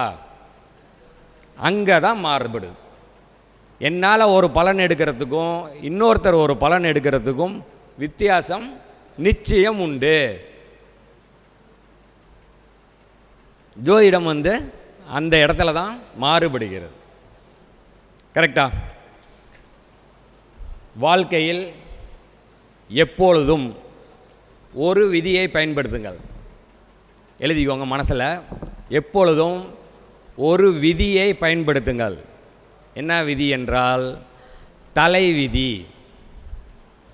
நம்ம தலைவிதி, தலைவிதி தான் சிறந்த விதி, வேறு எந்த விதியும் இல்லை. இதுதான் ஜோதிடத்தின் சூட்சமம். சார், நல்லா உங்களுடைய ஜாதகத்தை பற்றி தெரிஞ்சுக்கணும், வாழ்க்கையை பற்றின விஷயங்களை புரிஞ்சுக்கணுன்னா இந்த விதியை பயன்படுத்துங்கள். எழுதி வச்சுக்கோங்க. தலைவிதி அப்படின்னு ஒன்று எழுதிக்கோங்க. நல்லா புரிஞ்சுக்கோங்க. ரெண்டு விஷயம். ஒன்று, ஒரு பொதுவான விதி ஒன்று இருக்குது. எல்லாத்துக்கும் ஒரு பொதுவான விதி இருக்குது. சட்டைன்னு போட்டால் பட்டனை இப்படி தான் போடணும்னு ஒரு விதி இருக்குது. அதனால தான் டெய்லர் இப்படி தைச்சி அனுப்பியிருக்கான். ஒரு சிலர் என்ன பண்ணுவான், இந்த பக்கம் வச்சுருப்பானா, எல்லோரும் இந்த பக்கமாக வச்சுருக்காங்க. அந்த மாதிரி யாராவது இருக்கா? ஏதாவது ஒரு பைத்தியம் வந்து இங்கே இப்படி வச்சுருக்கோங்க, பார்த்துருப்போம். ரொம்ப அழகான பைத்தியமாக இருக்கும். இங்கே வச்சா ரொம்ப அழகாக இருக்குன்னு 4 வச்சுருக்கோங்க. அது நார்மலாக எல்லோரும் அப்படி பண்ணுறோமா? இல்லை. விதி அப்படின்னு பொது விதி. பொது விதி என்ன? ஒரு 10 வருஷத்துக்கு முன்னாடி சார் டிஎஸ் 50 வாங்கின போதோ, பஜாஜ் வண்டி வாங்கின போதோ, 20 வருஷத்துக்கு முன்னாடி ஹெல்மெட் போடணுன்னு அவசியம் இருந்துச்சா? இல்லை. இல்லை தானே? இல்லை. ஆனால் இன்றைக்கி வண்டியை வாங்கும் போது ஹெல்மெட்டை வாங்கணும். இருக்கா? விதி அன்று வேறு மாதிரி இருந்தது, இன்று வேறு மாதிரி இருக்குது. ஆனால் நம்ம என்ன பண்ணுறோம், நம்மளுடைய ஓன் விதியை யூஸ் பண்ணுறோம். என்ன விதி? தலை விதியை யூஸ் பண்ணுறோம். தலைக்கு ஹெல்மெட்டு போடணுமா வேணாமான்னு முடிவு பண்ணுறது யார்? நம்ம தான். ஓகே, தெளிவாகுதா? பொது விதி பொதுவாக இருக்கும். நம்மளுடைய தலை விதியை யார் நிர்ணயிச்சுக்கிறோம்? நம்ம தலையெழுத்து நிர்ணயிக்குது. அதனால் நாம் நிர்ணயிக்கிறோம். அந்த ஹெல்மெட்டை போடாமல் போய் விழுந்து தலையில் அடிபட்டால் அது நமது தலை விதி. ஹெல்மெட்டை போட்டுட்டு போய் விழுந்து தலையில் அடிபடாமல் டயருக்கு அடியில் நம்ம தலை போயும் ஹெல்மெட்டு மேலே ஏறிடுச்சு, நான் தப்பிச்சிட்டேன்னு சொன்னால் அப்போவும் நம்ம தலை விதி. ரைட்? அப்போ மொத்தத்தில் ஒரே விதி தலைவிதி தான். நம்ம தலைவிதி நீங்கள் பேசுகிறதெல்லாம் கேட்கணுன்னு அப்படிங்கிறீங்களா? ஓகே, ரொம்ப மகிழ்ச்சி. அதனால் நம்மளுடைய தலைவிதி லக்னத்துக்கு 7ஆம் பாவாதிபதி மறைஞ்சிருக்கார். 7ஆம் பாவத்தில் சனி இருக்கார். 7ஆம் பாவாதிபதி கெட்டு போயிட்டார். அப்படி இப்படின்னு எல்லாம் தெரிஞ்சு போச்சு. சார் எனக்கு இப்படி தானா? ஆமாம் சார், மாற்றவே முடியாது சார். அப்போது பொண்டாட்டியை மாற்றிடலாமா சார்? மாற்றவே முடியாது சார். அது எந்த பொண்டாட்டி வந்தாலும் அது இப்படி தான் சார். அதனால் இந்த பொண்டாட்டியோடவே இப்படியே போங்க சார். இந்த விதியை மட்டும் தயவுசெய்து நல்லா புரிஞ்சுக்கோங்க சார் அப்படின்னு சொல்லிடணும். நாம் 7ஆம் பாவாதிபதி கெட்டு போயிட்டாரு, அவங்க தங்கச்சி 3வது அங்கேருந்து 9ஆம் பாவாதிபதி 7ஓட கனெக்ட் ஆகியிருக்காரு. அப்படி நீங்கள் ஒரு கனெக்ஷன் கொடுத்தீங்கன்னா மறுபடியும் தப்பாக போயிடும். இங்கே தான் இங்கே உங்களோட ஜோதிட சூட்சமங்களை எல்லாத்தையும் கொண்டு போய் எல்லா இடத்துலையும் அப்ளை பண்ணிடக்கூடாது. கரெக்டா? ரொம்ப யோசிப்பார். 7ல் 2 பேர் இருக்காங்க, அப்போனா 2 பொண்டாட்டி இருக்குது. சார் ஒன்று தானே? ஆமாம், ஒன்று தானேங்க. அப்படி தானே? 7ல் 2, அந்த 2ல் 9 கூட இவரும் கனெக்ட் ஆகிட்டார். ஓ ரைட்டு, கனெக்ட் ஆகிட்டாரு சார், அதனால் இன்னொன்று அப்படிலாம் சொல்லக்கூடாது சார். தலைவிதி இப்படியே போங்க, இப்படி தான் அது. சரி, ஜோதிட சூட்சமங்கள் பல விஷயங்களை சொன்னோம் இல்லையா? இது எல்லாத்தையும் கொஞ்சம் உட்காந்து பொறுமையாக யோசிங்கன்னா இதுக்குள்ளார என்னென்னலாம் சொல்லியிருக்கேன்னு பாருங்கள். ரொம்ப சிம்பிளான அடுத்த விஷயத்தை சொல்கிறேன், இதை எழுதிக்கோங்க. ஜோதிடத்தின் சூட்சமம் ரொம்ப சிம்பிளாக. ஜோதிடத்தின் விதி அது எதுன்னு பார்த்தோம். பர்முடேஷன் காம்பினேஷன் பார்த்தோம். கிரகங்கள் இணைவு, கிரகங்கள் எந்தெந்த பாவத்தில் உட்காடுறாங்க. அடுத்து தசா புத்தி, அதுவும் அதே மாதிரி தான். இந்த தசாநாதன், அந்த புத்திநாதன், அந்த அந்தரநாதன், அவர் எங்கே உட்காந்தாரு, அவர் எந்த நட்சத்திரத்தில் உட்காந்தாருன்னு அப்படியே போட்டு கணக்கை போட்டு பலன் எடுக்கிறது அவங்களுடைய திறமை. என் திறமைக்கு நான் பலன் எடுக்கிறேன், உங்கள் திறமைக்கு நீங்கள் பலன் எடுக்கிறீங்க. ரைட்டா? இது அப்படியே விட்றோம். ஆனால் நானும் என்னை கேட்காமலே நீங்கள் பலனை பார்க்கணும், நீங்கள் புரிஞ்சுக்கணும், நீங்கள் தெளிவாகணும்னா உங்கள் கையிலேயே உங்கள் ஜாதகம் இருக்குது. நீங்களே உங்களை பற்றி எளிமையாக, ஜாதகமே இல்லைனாலும் புரிஞ்சுக்கணுன்னா சிம்பிளாக சொல்கிறேன், நோட் பண்ணிக்கோங்க. பஞ்சாங்கம் தான் ஜோதிடத்தின் முதல் சூட்சமும். பஞ்சாங்கம் இல்லாமல் ஜோசியம் சொல்ல முடியுமா? சொல்லவே முடியாது. அப்போ பஞ்சாங்கத்தில் தான் எல்லாமே இருக்குது. என்ன இருக்குது? நாள், நட்சத்திரம், யோகம், திதி, கரணம். அதே இடத்துக்கு வரோம். ஆனால் சிம்பிளாக ஒன்று சொல்கிறேன், எளிமையாக ஈஸியாக புரிஞ்சுக்கோங்க. நாள் அப்படின்னா நாம் என்ன சொல்கிறோம்? எப்போவும் சொல்கிறோம், ஞாயிறு, செவ்வாய், வியாழன் முதல் விருந்து உண்ணல் ஆகாது அப்படின்னு நம்ம ஒவ்வொரு தடவையும் சொல்கிறோம். சார் இது நம்ம ஜென்ரல் ரூல். நான் முன்னாடியே சொன்னேன் இல்லையா, பொது விதி, ஜோதிடத்தின் பொது விதி. இப்போ நீங்கள் ஞாயிற்றுக்கிழமை பிறந்திருக்கீங்க, இல்லை செவ்வாய்க்கிழமை பிறந்திருக்கீங்க, இல்லை வியாழக்கிழமை பிறந்திருக்கீங்க, ஏதோ ஒன்றில் பிறந்துட்டீங்க. நீங்கள் உங்களுடைய வாழ்நாளில் முக்கியமான நல்ல விஷயங்கள் நடந்த கிழமை இந்த 3லேயே வருது. ஏதோ ஒன்றில் நான் ஞாயிற்றுக்கிழமை தான் பிறந்தேன், ஞாயிற்றுக்கிழமையிலே வருது அப்படின்னு ஒரு 10 இன்சிடெண்ட்டை நோட் பண்ணுறீங்க, எழுதி வைக்கிறீங்க. நீங்கள் ஞாயிற்றுக்கிழமையில் ஃபங்க்ஷனை வச்சுக்கோங்க, உங்களுக்கு அந்த நாள் ஒர்க் அவுட் ஆகுதுன்ற முடிவுக்கு போய்க்கோங்க. ஓகேவா? ரைட்டு. அடுத்தது நட்சத்திரம். நட்சத்திரம் என்ன சொல்கிறோம்? நட்சத்திரத்துக்கு ஒரே ஃபார்முலா தான். என்னது? தாராபலன். வேறு ஏதாவது இருக்கா? வேறு எதுவுமே கிடையாது. என்ன நட்சத்திரம் இன்றைக்கி ஓடுது, இது ஜென்ம நட்சத்திரமா, அணுஜென்ம நட்சத்திரமா, இல்லை சம்பத்து தாரையா, விபத்து தாரையா, அந்த விஷயங்களை அப்படியே எழுதிட்டு 27 நட்சத்திரத்துக்கு என்ன மாதிரி அந்த பலன் நடக்குது, மொத்தத்தில் அந்த மாதிரி ஒரு கைட்லைனை எடுக்கிறீங்க. அடுத்தது திதி, யோகம், கரணம் எல்லாத்துக்கும் அப்ளை பண்ணுங்கள். சார் அஷ்டமி திதி சரி வராது, எடுத்ததும் அஷ்டமி நவமி வந்தால் அந்த மாதத்தில் 4 நாளை தூக்கி போட்டுறானுங்க கேலண்டரில். இந்த அஷ்டமியும் நவமியும் சார், அந்த அஷ்டமி நவமி, அஷ்டமியில் பிறந்தவருக்கோ இல்லை நவமியில் பிறந்தவருக்கோ இல்லை சந்திராஷ்டமம் அஷ்டமியில் வரவங்களுக்கோ ஏதோ ஒன்று நடக்குதா நடக்கலையான்னு தயவு செய்து ப்ராக்டிக்கலாக உங்கள் லைஃப்பில் அப்ளை பண்ணி பாருங்கள். பொது விதி சொல்லிட்டான். செவ்வாய்க்கிழமை தமிழ்நாட்டில் இருக்கவனுக்கு ஆகாது, கர்நாடகாவில் இருக்கவனும் ஆந்திராவில் இருக்கவனும் செவ்வாய்க்கிழமை கல்யாணம் பண்ணிகிட்டு இருப்பான். மங்கள்வாரன்னு பேர், மங்கள்வார். அந்த அதுக்கு பேரே சமஸ்கிருதத்துலேயும் மங்கள்வாரம், மங்கள வாரம். நமக்கு மட்டும்தான் அது ஆகா வாரம், எது நம்ம தமிழ்நாட்டுக்கு மட்டும். அப்படி ஆகுமா? புரியுதுங்களா? அதனால் ஒவ்வொரு இதுதான் கால தேச வர்த்தமானமாகுது. ஜோதிடம் ஒவ்வொரு காலத்திற்கும் தகுந்த மாதிரி ஆகுது. அப்போது இந்த திதி ஆகட்டும், கர்ணமாகட்டும், எதுவானாலும் உங்களுக்கு என்ன செய்யுது, உங்கள் ஜாதகத்துக்கு என்ன செய்யுது, உங்கள் பையனுக்கு பிறந்த தேதி இருக்குது. அதாவது இப்போ முத்துப்பாண்டி அவர்களுக்கு கூட பிறந்த தேதி ஜாதகம் அவ்வளோ எக்ஸாக்டாக தெரியாது. ஏன்னா அவரே உதாரணம் எடுக்கிறோன்னா, இங்கே இருக்கிறதுலையே ஜோதிடர்களின் ஜோதிடம் நமக்கெல்லாம் 10 ஜோசியர் தெரியும்னா அவர் தமிழ்நாட்டினுடைய ஜோதிடர் டைரக்டரியே அவர் தான். ஆனால் அவருக்கு எக்ஸாக்டான டேட்டை போட முடியாத மாதிரி ஆண்டவன் பிரம்மன் போட்டு அனுப்பி விட்டுட்டான். அப்போ அவர் உட்காந்து ஏதாவது யோசிச்சுட்டு இருக்காரா? நோன்னும் எனக்கு போட்டால் எதை போட்டாலும் சரி, நான் ஒரு கட்டத்தை போட்டு நான் இப்படி சுற்றி இப்படி விளையாடுவேன்னு அதை விளையாடிக்கிட்டு இருக்காரு. அவர் கர்ணநாதனை பார்க்குறாரு, அவர் எல்லாத்தையும் பார்க்குறாரு, கரெக்டாக ஃபாலோ பண்ணுறாரு. பண்ணுறீங்க தானேப்பா?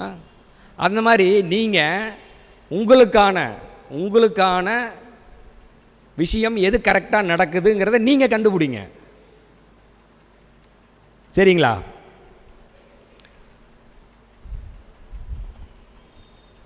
வேறு ஏதாவது? ரெண்டே அதே மாதிரி உங்களுடைய, நான் ஏற்கனவே சொல்லியிருக்கேன், வாழ்க்கையில் மிக முக்கியமான நாட்களை குறித்து வைக்கணும். ஒரு பணம் வர நாட்கள், நல்ல நாட்கள், கெட்ட நாட்கள் எல்லாத்தையுமே எழுதி வைக்கணும். அப்போ தான் நீங்கள் பலன்களை நீங்களாக கெஸ் பண்ண முடியும். ஒரு ஜோதிடராக இருந்தால் கூட, இப்போ எங்கிட்டலாம் பார்த்தீங்கன்னா நாங்கள் 2002 நான் மெயினாக பார்க்க ஆரம்பித்தது கையில் தான் எழுதி ஆரம்பித்தேன். ஒருத்தர் வீட்டுக்கு போனால் அவங்க வீட்டில் இருக்க 4 ஜாதகம் 5 ஜாதகத்தை எழுதிடுவேன். இன்கேஸ் அவங்க வீட்டில் ஒருத்தர் கல்யாணம் ஆகிற மாதிரி இருந்துச்சுன்னா 2 பேப்பரை விட்டு வச்சுருவேன். அவங்க ஒய்ஃபுக்கு ஒன்று, அடுத்து ஒரு குழந்தைக்கு ஒன்று, இன்னும் அப்படிலாம் பல பேப்பர்கள் வச்சுருக்கோம். அவ்வளோ ஆய்வுகள் தொடர்ந்து ஏதாவது ஒன்று பண்ணிக்கிட்டே இருந்ததால தான் இந்த அளவுக்கு வாய் பேசுகிறோம். அதனால் நீங்கள் முக்கியமாக என்ன பண்ணணுன்னா, எல்லா தேதிகள் இருக்கணும் நம்மக்கிட்ட. எது ரொம்ப இல்லாத விஷயம்னா கல்யாண தேதி ஒரே நிமிஷம் ஃபோனை போட்டு அது எல்லாருக்கும் அதே கதையிலே நம்ம இன்னும் அப்படியே ஓடிக்கிட்டு இருந்தால் குழந்தை பிறந்த தேதி, அப்புறம் இப்போ நம்ம அப்பாவுக்கு அது தெரியாது, அதை நம்ம ஒத்துக்கிறோம். ஆனால் நம்ம பையன் அதை ஒத்துக்குவானா? டேய் என்னடா நீ பிறந்த தேதியே தேவை, நான் வீடியோ கேம்லேயே நான் பார்த்துக்கிட்டு இருக்கேன், அது டேட்டு கேட்டால் கூட நீ அவன் சொல்கிற வேகத்துக்கு நம்மளால் எதுவுமே செய்ய முடியாது. அதனால் தயவு செய்து சொல்கிறேன், இப்போல்லாம் ஸ்கூல் வர டைமு, இந்த தடவை கவர்மெண்ட் எந்த அன்னைக்கு ஸ்கூல் திறக்குதுன்னு தெரியல.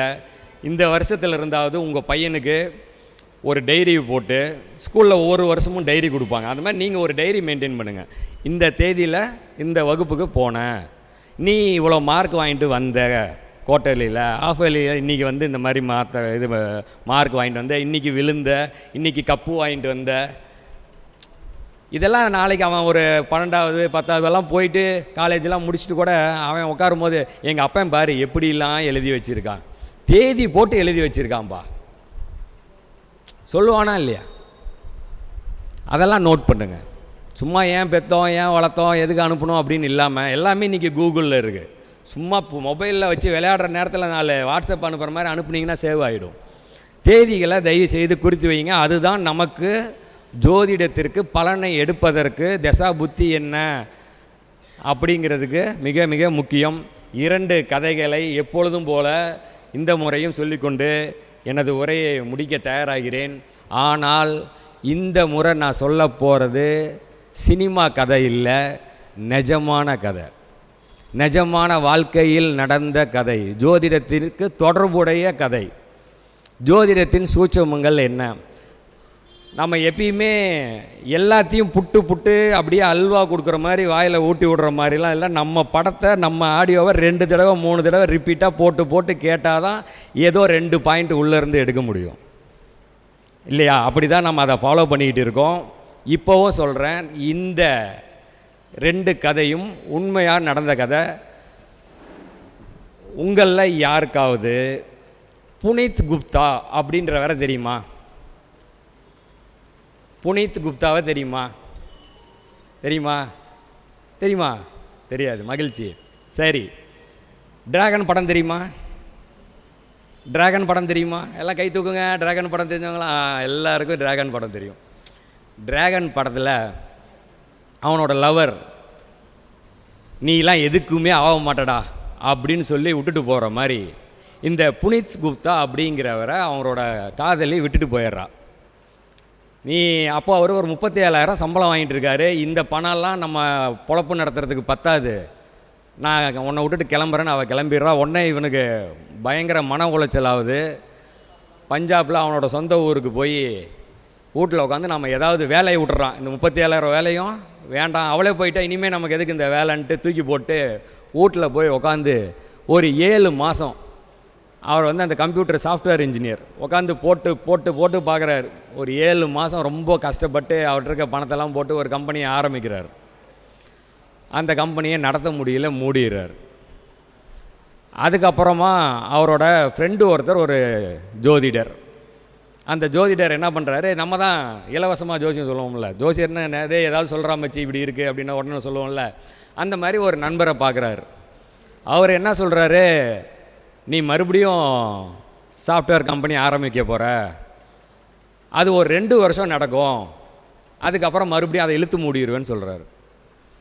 இவருக்கு ரொம்ப சந்தோஷம். என்னன்னா நல்ல வேலை நம்ம திரும்பி மறுபடியும் சாஃப்ட்வேர் தானே ஆரம்பிக்க போகிறோம், வேலைக்கு போகிறோன்னு சொல்லலேன்னு சொல்லிட்டு அதே மாதிரி கால சூழ்நிலையில் 2 ஆண்டுகள் கம்பெனி ஆரம்பிச்சிடறாரு, நடத்திடுறாரு. கம்பெனி ஓரளவுக்கு போய் கடைசியில் திடீர்னு கம்பெனி மூட வேண்டியதாகிடுது. கம்பெனியை மூடினதும் இவருக்கு மறுபடியும் என்னடா இது அவன் சொன்ன மாதிரியே ஆயிடுச்சேன்னு சொல்லிட்டு அவன்கிட்ட திரும்ப வரார். இந்த முறை 2 பேரும் சேர்ந்து வேறு ஒரு விஷயத்தை யோசிக்கிறாங்க. என்னன்னா, இந்த ஜோதிடம், இந்த ப்ரெடிக்ஷன் எவ்வளோ எக்ஸாக்டாக உன்னால் சொல்ல முடியுது இல்லை, இதை நம்ம ஏன் ஆன்லைனில் பண்ணக்கூடாது அப்படின்னு யோசிக்கிறார். இவர் சாஃப்ட்வேர் தெரிஞ்சவர் தானே, இந்த சாஃப்ட்வேரை க்ரியேட் பண்ணுறவர் அவரே தான். அதனால் அவர் என்ன பண்ணுறாருன்னா, எல்லோரும் எழுதிக்கோங்க ASTRO Astro Talk, TALK Astro Talk அப்படின்னு சொல்லி ஒரு மென்பொருளை கண்டுபிடிக்கிறார். தெரியுமா? எல்லாருக்கும் இப்போ தெரியும், இப்போ தெரிஞ்சிடும் எல்லாத்துக்கும். இதை கண்டுபிடிச்சி இந்த ஊரில் இருக்கக்கூடிய, அப்போது அவர் என்ன விஷயத்தை பார்க்குறாருன்னா, ஜோசியம் தெரிஞ்சவனுக்கு டெக்னாலஜி தெரியல, டெக்னாலஜி தெரிஞ்சவனுக்கு ஜோசியம் தெரியல. அதனால் நம்ம என்ன பண்ணுறோம், நம்ம ஒரு பிளாட்ஃபார்மை க்ரியேட் பண்ணி விட்டு அங்கே இந்த ஜோசிக்காரனெல்லாம் தூக்கிட்டு வந்து போடலான்னு போடுறார். போட்டவர் எத்தனை கோடி சம்பாரிச்சிருப்பார் தெரியல. 19 1000 கோடி சம்பாரிச்சாச்சு.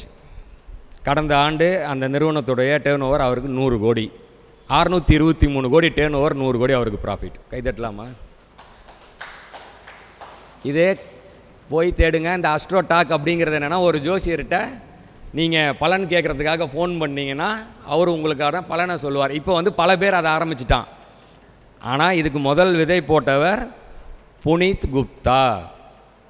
நல்லா புரிஞ்சுக்கோங்க, ஜோதிடத்தின் சூட்சமும் எங்கே இருக்கிறது, நம்ம வாழ்க்கையை நாம் எப்படி அணுகுறோங்கிற இடத்துல தான் இருக்குது. இவருக்கு ஒரு ஜோசியர் ஒரு பலனை சொல்கிறார், நண்பர், அந்த பலன் நடக்குது. திரும்ப கம்பெனியவே மூட வேண்டிய சூழ்நிலை வருது. மறுபடியும் மூடிட்டு வந்து உட்காந்துட்டு என்ன பண்ணுறாங்க, இந்த ஜோதிடத்தை நாம் எப்படி, அப்போவே போட்டதுமே உடனே இத்தனை 1000 கோடி வரணுன்னா போட்டிருப்பாங்க? கண்டிப்பாக இல்லை. முதல்ல அவர் போய் ஒவ்வொரு ஜோதிடர்கிட்ட உட்காந்து சொல்கிறாரு, சார் இந்த மாதிரி நான் இப்படி பண்ண போகிறேன் சார், இப்படிலாம் பண்ண போகிறேன், இதெல்லாம் எங்களுக்கு தெரியாதுப்பா, இதெல்லாம் எங்களுக்கு தெரியாதுப்பா. உண்மையாக நான் சொல்கிறேன், நான் அருண்ராம் எனும் நான் 2002 ஜாதகத்தை கற்றுக்க ஆரம்பிச்சுட்டு 2006, 2007 ஒரு 4-5 வருஷம் தாண்டும் போதெல்லாம் அப்போவே என் கையில் லேப்டாப் இருக்கும். ஒரு சாஃப்ட்வேரை போட்டுகிட்டு போய் ஒரு ஜோசியர்கிட்ட உட்காந்து, எங்கள் ஊரில் இருக்க ஜோசியர்லாம் வேணால் ஒரு 4-5 பேர் இருக்காங்க, அவங்கள்ட்ட போய் உட்காந்துட்டு நான் பேசுவேன். அவங்கெல்லாம் என்னை அப்படி பார்ப்பாங்க. ஒன்று சொல்கிறேன், ஒரு உண்மை சொல்கிறேன், அவருக்கு என்ன தெரியாது ஆனால் எனக்கு அவரை தெரியுங்கிற கதையாக, இந்த திண்டுக்கல் ஃபேமஸ் ஜோதிடர் அஸ்ட்ரோ சின்ராஜ், ஆமாம், அவரும் நானும் ஆர்கூட்டில் ஃப்ரெண்டு. அப்போ உட்காந்துட்டு நான் என் ஆஃபீஸில் உட்காந்து இது அடிப்பேன். நான் திண்டுக்கல்லில் பஸ் ஸ்டாண்டுக்கு மேலே இருக்கேன்னு அவர் அடிச்சுக்கிட்டு இருந்தார். அப்புறமா பார்த்தா அவர் இப்போல்லாம் பெரிய விஐபி ஜோதிடராக பல இடத்துக்கு வர்றாரு. ஆனால் அவருக்கு என்ன தெரியாது, நானும் அவர் தான் சேட் அடித்தோன்னு. நான் சொல்கிறது ஆர்கூட் அந்த கம்பெனியவே இப்போ மூட போகிறது அந்த மைக்ரோசாஃப்ட்டு. என்னன்னா, அந்த மாதிரி நம்ம தலையெழுத்து, நம்ம சேட் பண்ணுறவங்கெல்லாம் நம்ம இப்படி வச்சுருக்கோம். அவன் அடிச்சிருக்கான் 1000 கோடி. இதுக்கு காரணம் என்னென்னா, 2016 ஜியோ வந்தது தான் காரணம். ஜியோ வந்ததுனால ஃபோனில் உங்களுக்கு டேட்டா எல்லாம் வர ஆரம்பிச்சிச்சு. இப்போ நானே பார்த்திங்கன்னா, நான் இப்போது நோட்டீஸ் அடித்து, சத்தியமாக நடந்ததை சொல்கிறேன், நானே நோட்டீஸ் அடித்து வீட்டில் இருந்தபடி ஜாதகம் பார்க்க அப்படின்னு மொபைல் நம்பரை போட்டு வச்சுருப்பேன். அதை நோட்டீஸ் கொடுப்போம். யார் ஃபோன் பண்ணுவா, யார்கிட்ட இருக்கும் மொபைலு? ஆனால் இன்றைக்கி எல்லாமே மாறிடுச்சு. நம்ம படம் எப்படின்னா, இந்த மணிரத்னம் படம் மாதிரி பின்னாடி நடக்கிறத முன்னாடி சொல்லியே படம் ஓடாமல் போச்சு. சரி, ரைட்டு, ஓகே. புனித் குப்தா கதைக்கு வரோம். தெரிஞ்சுக்கிட்டோமா? அஸ்ட்ரோ டாக் உண்மையாக ஜோதிடத்தை சரியான முறையில் பயன்படுத்தி இன்று 2024 அவருடைய நிறுவனத்தின் டேர்ன் ஓவர் 624 கோடி, அவரோட நிகர அவருக்கு மட்டும் 100 கோடி ரூபா எடுத்திருக்கார், ஜோதிடத்தில் சம்பாதிச்சிருக்கார். ரைட்டு. இரண்டாவது கதையை, ரொம்ப முக்கியமான கதை. 2 பசங்க, 2 பேர். ஒருத்தர் சொன்னதும் உங்களுக்கு தெரிஞ்சு போயிடும். சிங்கப்பூர்லேருந்து வராரு, எல்லாத்தையும் விட்டுட்டு வராரு. போச்சு, எல்லாத்துக்கும் தெரிஞ்சு போச்சு. தெரிஞ்சிருச்சா? தெரியலையா? ஒருத்தருக்கு தெரிஞ்சிருச்சு. ரைட்டு. ஒருத்தர் தொழிலில் நஷ்டம் அடைந்து சிங்கப்பூர்லேருந்து வந்து உட்காந்து என்ன பண்ணலான்னு அப்படியே தலையெழுத்துன்னு தேடிக்கிட்டு இருக்கார். ஒருத்தர் இன்ஜினியரிங்கை முடிச்சுட்டு வேலைக்கு போக முடியாமல் வேலை கிடைக்காமல் என்ன பண்ணுறதுன்னு தேடுறார். இந்த 2 பேரும் தேடி ஜோதிடத்துக்கு வராங்க. ஜோதிடத்தில் ஒரு இடத்தில் இணைகிறார்கள். இணைஞ்சி 2 பேரும் தெரிஞ்சிருச்சு. இப்போது 2 பேரும் ஜோதிட பிரபஞ்ச குழுவை போடுறாங்க. ஆன்லைன் அஸ்ட்ரோ டிவி உருவாகுது. அதில் ஒருவர் 2 லட்சத்துக்கும் அதிகமான சப்ஸ்கிரைபரை தாண்டின திரு முத்துப்பாண்டி ஐயா அவர்கள். அவரும் நான் முன்னாடி சொன்ன புனித் குப்தா மாதிரி போய் எல்லா ஜோசியர்கிட்டையும் ஒரு பழைய இந்த மொபைலுக்குள்ளார உங்களை கூட்டிகிட்டு வந்து காட்டுறேன், இந்த மொபைலில் வச்சு உங்களை உலகத்துக்கு கொண்டு போகிறேன்னு காட்டினார். யாரும் அப்போ நம்பலை. அவரை நம்பி படம் எடுக்க அவரோட படத்தை ஒத்து நடிச்சுக்கிட்ட ஒரு 4 பேர்த்தில் ஒருத்தர் தினேஷ் ஐயா. அந்த தினேஷ் ஐயாவும் அவரும் இணைஞ்ச அப்புறம் ஓடின படம் தான் இந்த ஜோதிட பிரபஞ்ச குழுவாகட்டும், சஷ்டிக் அகாடமி பாருங்கள், 5ஆம் ஆண்டு 50 விழாவை நடத்துது. அந்த அளவுக்கு ஜோதிடர் வளர்வதற்கு துணையாக இருந்த திரு முத்துப்பாண்டி அவர்களுக்கும், இப்போ நான் கூட ஜோதிடராக எப்பயோ இருந்திருந்தால் கூட இன்றைக்கி நான் இவ்வளோ வெளியில் தெரிகிறேன் அப்படின்னா நான் வெளியில் தெரிவதற்கு காரணமும் திரு முத்துப்பாண்டி அவர்களும், திரு ஆன்லைன் அஸ்ட்ரோ டிவி அவர்களும், திரு ஜோதிட பிரபஞ்ச குழு அவர்களும், திரு தினேஷ் ராஜாயா அவர்களும் தான் என கூறிக்கொண்டு எனக்கு இந்த வாய்ப்பை அளித்த ஜோதிட பிரபஞ்ச குழுக்கு எனது மனமார்ந்த நன்றிகளை தெரிவித்து கொண்டு வருகின்ற அடுத்த சனிக்கிழமை எல்லோரும் எங்கள் குடும்ப விழா, நமது குடும்ப விழாவான சஷ்டிக் அகாடமியின் 50 விழாவில் கலந்து கொள்ள அனைவரையும் வருக என கூறிக்கொண்டு எனக்கு இந்த வாய்ப்பு அளித்த பிரபஞ்ச குழுவிற்கு மிகுந்த நன்றிகளை தெரிவித்துக் கொள்கிறேன். ஃபோன் நம்பர், கார் நம்பர், முக்கியமாக இந்த 2 விஷயத்துக்கு மட்டும் கூப்பிடுங்க. என்னோடய கைபேசி எண் 9952328832. அதே மாதிரி ஒரு தடவை கூப்பிட்டு நான் எடுக்கலை அப்படின்னா தயவுசெய்து 2வது தடவை கூப்பிடுங்க. அப்படி 2வது தடவை கூப்பிட்டாலும் இல்லைனாலும் எனக்கு வாட்ஸ்அப்பாவது பண்ணுங்கள். சார் ஒரே தடவை கூப்பிட்டுட்டு நான் எடுக்கலைன்னு சொல்கிறேன், நான் எந்த இதில் இருந்தேன்னு தெரியல. தயவுசெய்து உங்களுக்கு எங்களால் இயன்ற சேவையை செய்கிறதுக்கு தான் இருக்கும். அனைவரும் ஜோதிடத்தை பயன்படுத்தி, ஜோதிடத்தின் சூட்சுமங்களை பயன்படுத்தி அனைவரும் வெற்றி பெற ஜோதிட பிரபஞ்ச குழுவும் ஆன்லைன் அஸ்ட்ரோ டிவியும் உதவுது. நீங்கள் ஆன்லைன் அஸ்ட்ரோ டிவியை தட்டி பார்த்து வாழ்க்கையில் வெற்றி பெற வேண்டும்னு கேட்டுக்கிட்டு எனக்கு வாய்ப்புக்கு நன்றி கூறி விடைபெறுகிறேன். நன்றி, வணக்கம். ஜோதிட பிரபஞ்ச குழுவின் PRO திரு அருண்ராமையா அவர்கள் ஜோதிட சூட்சமங்கள் என்ற தலைப்பில் ஒரு வாழ்க்கை கல்வியே நமக்கு புகட்டியிருக்கார் அப்படின்னு தான் சொல்லணும். மிக அற்புதமான ஒரு சொற்பொழிவு. எங்களுடைய வாழ்க்கையை ஒரு எக்ஸாம்பிளாக எடுத்து நிறையா கருத்துக்களை சொல்லியிருக்கார். அதற்கு சிறப்பான ஒரு நன்றியை அருண்ராமையா அவர்களுக்கு நான் தெரிவித்துக் கொள்கிறேன். ஐயா அவர்களுடைய சொற்பொழிவை பாராட்டி பொன்னாடை போற்றி கௌரவிக்குமாறு ராசிபுரம் வேலுசிவாய் அவர்களை அன்புடன் கேட்டுக்கொள்கிறேன்.